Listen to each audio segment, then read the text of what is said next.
Olá, minhas amigas e meus amigos. É difícil entender o que se passa na Ucrânia, no leste europeu. E é difícil saber que lado tomar. Para começar, eu penso que nós não devemos tomar lado nenhum. Eu sou a favor da Rússia, eu sou a favor dos Estados Unidos, eu acho que a Rússia está errada, eu acho que os Estados Unidos está errado. É o início de uma guerra localizada, ainda localizada, entre duas potências imperialistas, entre dois sistemas capitalistas. E numa guerra de sistema capitalista, ou em qualquer guerra, sofre o povo, sofrem os soldados, filhos do povo. A carne humana do proletariado, das pessoas pobres, é que serve de abastecimento para os canhões capitalistas ou imperialistas. Mas vale lembrar, entre outras coisas, porque muita gente pode fazer análises profundas, a Globo News está aí com vários especialistas. O Jones Manuel, ele tem uma análise muito boa também. Há várias pessoas que conhecem bastante o assunto. Mas vale lembrar, acrescentar, que até 1918 a Ucrânia era parte do Império Russo. Quando a Revolução Soviética ocorre, em 1917, era preciso fazer a paz com a Alemanha, para que a nação russa, soviética, continuasse existindo, a revolução continuasse existindo. Não tinha forças para continuar a guerra, porque eles estavam morrendo milhões de trabalhadores russos na guerra com a Alemanha. E Lenin, então, teve que aceitar o Tratado de Brest-Litovsk. Pelo Tratado de Brest-Litovsk, a soviética russa continuaria existindo, mas perdeu a Letônia, a Estônia, a Finlândia e, entre elas, a Ucrânia. Perdeu 50% da população. Não por morte, perdeu, foi afastado 50% do Império Russo, do antigo Império Russo populacional, e 90% da indústria da Rússia. É claro que, de lá para cá, boa parte da população da Ucrânia é exatamente a parte mais encostada com a Rússia, com a fronteira com a Rússia, fala russo, tem costumes russos, tem tradição russa, se identifica muito mais com a Rússia do que com a Ucrânia. No fim da Guerra Mundial, da Segunda Guerra Mundial, com a vitória contra o nazismo e as tropas russas posicionadas em todo o leste europeu, a Ucrânia foi novamente anexada como parte da União Soviética.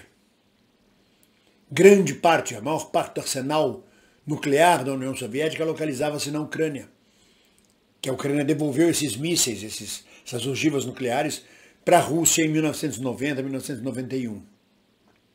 A Ucrânia não faz parte da OTAN, do Tratado do Atlântico Norte, que é uma cunha norte-americana enfiada na Europa.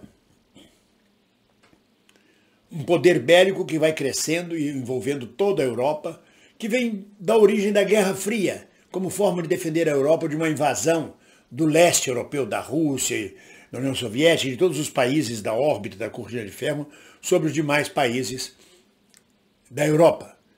Mas isso perdeu o sentido de ser com o fim da Guerra Fria, com o fim da União Soviética.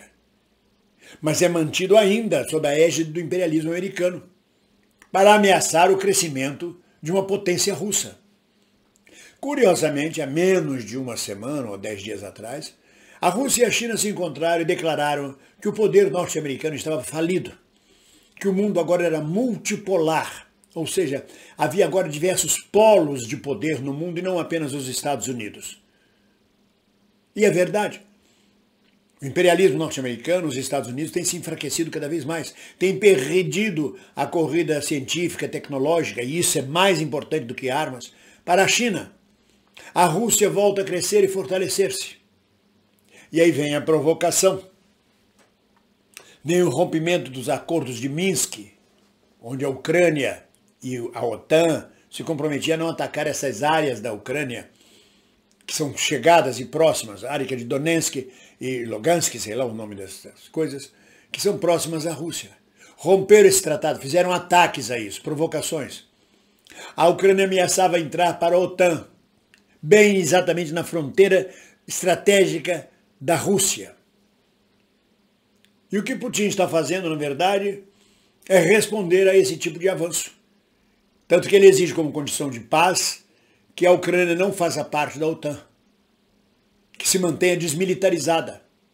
É só isso que ele está pedindo, ou tudo isso que ele está pedindo.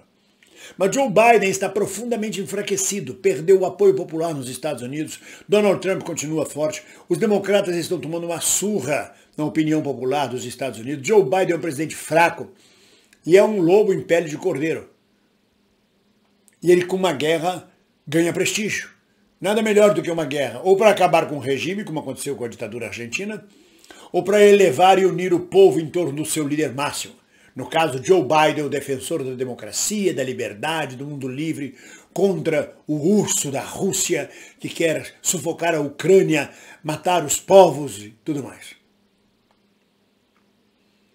Fica difícil tomar lado, mas esses são os dados que ficam na mesa. Por outro lado, a União Europeia impõe, e os Estados Unidos impõem sanções econômicas à Rússia. É um tiro no pé, porque a maior parte do gás utilizado na Europa é fornecido pela Rússia, que corta este fornecimento. A Europa só tem gás para 2 meses. Vai faltar gás na Europa. Gás para abastecimento, para carro, para transporte, para casa, para aquecimento, para cozinhar, para tudo mais. Para indústria, para comércio. A coisa não é fácil. Então a Europa não pode se envolver numa guerra com a Rússia sem ter uma reserva de gás. E vem da onde? Vem exatamente da Rússia. E outras perdas imensas, comerciais, nas relações da Europa com a Rússia. E de outros países do mundo com a Rússia.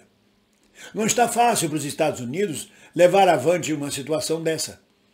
Um enfrentamento com Putin. Também não é fácil para o Putin sair arrebentando tudo pelo caminho. Então uma guerra localizada, onde todo mundo diz calma, calma, calma, ninguém enfrenta, calma, ninguém, não entra mais gente no conflito, vamos tentar acertar essa situação. E é um jogo político, como toda guerra. Mas é um jogo político, de interesses políticos e econômicos. Mas no caso, sobretudo, de geopolítica. Para não ter mais um país do leste europeu, mais um avanço da OTAN no leste europeu em cima da Rússia. E uma afirmação da Rússia daquela conversa que ele teve com o presidente chinês, onde disseram, olha, Estados Unidos, vocês já eram, já foi o tempo de vocês se dominarem unicamente o planeta.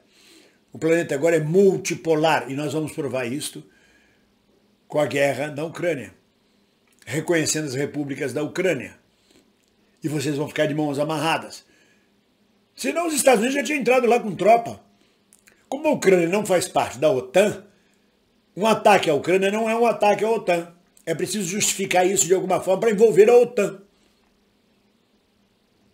Ridiculamente, o primeiro-ministro de Portugal, o primeiro-ministro socialista de Portugal, diz que talvez Portugal tenha que enviar tropas à Ucrânia. Tropas portuguesas à Ucrânia? Nós estamos a mais de 2.000 quilômetros da Ucrânia. E vai enviar tropas portuguesas, eu digo nós, aqui em Portugal, estamos a mais de 2.000 quilômetros da Ucrânia. Que tropas? 300 soldados portugueses para dizer que está participando da OTAN? Não muda nada. Então é uma situação, é o chamado impasse do jegue. E a imprensa aproveita o sensacionalismo para vender jornal, para vender audiência, os telejornais. Sai do foco o Covid-19, a pandemia, como se a pandemia acabou. Agora é a guerra da Ucrânia. O que vamos vender agora, o que está vendendo agora é a guerra da Ucrânia. Não interessa se estão morrendo de Covid, do que quer que seja. Agora é vender guerra da Ucrânia. Ameaçar o mundo, que olha, vai ter uma guerra nuclear, vai morrer todo mundo. Ah, lá na Ucrânia, o Putin vai fazer uma guerra nuclear, vai jogar bomba atômica. E aí as pessoas embarcam nesse sensacionalismo. Continue acompanhando, sobretudo por quem é abalizado para falar sobre a Ucrânia, a Rússia e essas relações neste momento. Mas eu não podia deixar de dar o meu pitaco e dizer que entre os dois eu não tenho lado. Meu lado é o lado da paz. É o lado de que os seres humanos não sejam mortos, violentados por uma guerra, sobretudo imperialista, por uma guerra geopolítica de marcar posições entre potências. E a Ucrânia servindo de bode expiatório. Mas seja como for, é uma guerra. E seja como for, a gente vai ter mais cedo ou mais tarde que tomar um lado. Ou não. Muito bem. Mas vamos seguindo que nós temos uma guerra interna no Brasil para ser travada. Que não foi à toa que o Bolsonaro foi à Rússia. Foi conversar com Putin sobre as eleições brasileiras de outubro, de como Putin podia influenciar as eleições brasileiras, como fez com as eleições americanas. O Cabeção foi lá conversar com o hacker russo para saber como é que eles podem melar a eleição de outubro. Temos que estar muito atentos e preocupados com as manobras de diversão, porque nós temos um foco só. Em outubro, eleger uma grande bancada progressista de esquerda na Câmara e no Senado e eleger um presidente popular, progressista, que recupere os direitos, sobretudo dos trabalhadores brasileiros. Ninguém solta a mão de ninguém. Um abraço.